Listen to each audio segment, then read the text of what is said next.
We condemn the outcome which wicked and designing men are now planning, namely the worldwide establishment and perpetuation of some form of communism on the one side, or of some form of Nazism, National Socialism or Fascism on the other. The Council on Foreign Relations uses individuals and groups to justify the high-level decisions for converting the U.S. from a sovereign constitutional republic into a servile member state of a one-world dictatorship.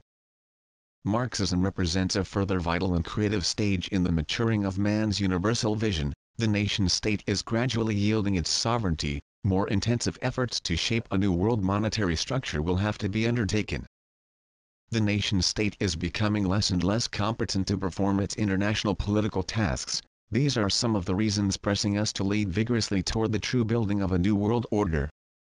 Some even believe we are a part of a secret cabal working against the best interests of the United States, characterizing my family and me as internationalists, and of conspiring with others around the world to build a more integrated global political and economic structure, one world, if you will. If that's the charge, I stand guilty, and I am proud of it. The very word secrecy is repugnant in a free and open society.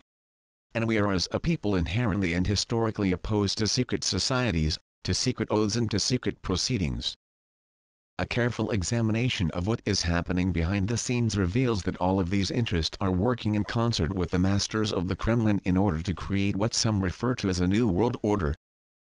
Private organizations such as the Council on Foreign Relations, the Royal Institute of International Affairs, the Trilateral Commission, serve to disseminate and to coordinate the plans for this so-called New World Order. In fact, this network, which we may identify as the Round Table groups, has no aversion to cooperating with the Communists, or any other groups, and frequently does so. There also exists another alliance, at first glance a strange one, the alliance between our communist leaders and your capitalists. This alliance is not new. We observe continuous and steady support by the businessmen of the West of the Soviet Communist leaders. David Rockefeller, president of Chase Manhattan Bank, briefed President Johnson today on his recent meeting with Premier Nikita Khrushchev of Russia. What now became clearer to me was the collusion of these two forces, the communists with their timetable for world control, and certain mercenary forces in the free world bent on making profits from blood. There is no proletarian, not even a communist movement, that has not operated in the interests of money, in the direction indicated by money, and for the time being permitted by money, and that without the idealists among its leaders having the slightest suspicion of the fact. They capitalists will furnish credits which will serve us for the support of the Communist Party in their countries. If anyone believes that our smiles involve abandonment of the teaching of Marx, Engels and Lenin, he deceives himself poorly. Those who wait for that must wait until a shrimp learns to whistle. I am a communist, a convinced communist. For some that may be a fantasy. But to me it is my main goal. Those who hope that we shall move away from the socialist path will be greatly disappointed. Every part of our program of perestroika is fully based on the principle of more socialism. Nothing has changed in Russia's policy. Her methods, her tactics, her maneuvers may change, but the Polestar world domination is immutable. We are moving toward a new world, the world of communism. We shall never turn off that road. Ultimately, our objective is to welcome the Soviet Union back into the world order. Perhaps the world order of the future will truly be a family of nations. We must establish a new world order based on justice, on equity, and on peace. A new world order is taking shape so fast that governments as well as private citizens find it difficult just to absorb the gallop of events. Out of these troubled times, our fifth objective, a new world order, can emerge. We are now in sight of a United Nations that performs as envisioned by its founders. The UN Charter is built to prepare for war, not promote peace. The Charter is a war document, not a peace document. Not through communistic theories will the turbulency of national ills be quieted. Unless the spirit of Christianity permeate the deliberations of the United Nations, dire tragedies await humanity. The United Nations concept is one of unlimited government power with virtually no meaningful restraints to protect individual liberty. The time has come to recognize the United Nations for the anti-American, anti-freedom organization that it has become. I am appalled at the extensive evidence indicating that there is today in the UN. the greatest concentration of communists that this committee has ever encountered. Unless the UN is completely reorganized without the communist nations in it, we should get out of it.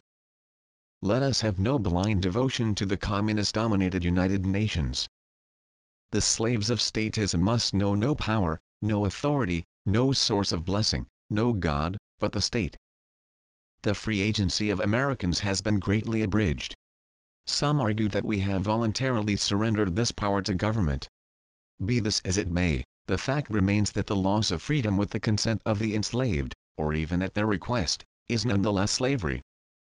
We believe that no government can exist in peace, except such laws are framed and held inviolate as will secure to each individual the free exercise of conscience, the right and control of property, and the protection of life. Religious and political mavericks in the totalitarian partners of the New World Order get prison, or death, often both. Cosmos is my God. Nature is my God. The future society will be a totally new civilization which will synthesize the experience of socialism and capitalism. No true Latter-day Saint and no true American can be a socialist or a communist or support programs leading in that direction. These evil philosophies are incompatible with Mormonism, the true gospel of Jesus Christ. When we are successful, and we will be, we have a real chance at this new world order, an order in which a credible United Nations can use its peacekeeping role to fulfill the promise and vision of the UN's founders. In defense of the world order, U.S. soldiers would have to kill and die. We are not going to achieve a new world order without paying for it in blood, as well as in words and money. Of all the enemies of public liberty, war is, perhaps, the most to be dreaded. If the opposition disarms, all is well and good. If it refuses to disarm, we shall disarm it ourselves. There is very grave danger that an announced need for increased security will be seized upon by those anxious to expand its meaning to the very limits. Every nation in every region now has a decision to make. Either you are with us, or you are with the terrorists. Every collectivist revolution rides in on a Trojan horse of emergency. It was a tactic of Lenin, Hitler and Mussolini. The art of leadership consists in consolidating the attention of the people against a single adversary and taking care that nothing will split up that attention. Liberty-loving American people will sacrifice their freedom and their democratic principles if their security and their very lives are threatened. Thousands of trained killers are plotting to attack us, and this terrible knowledge requires us to act differently. Americans soon may have to choose between civil liberties and more intrusive means of protection.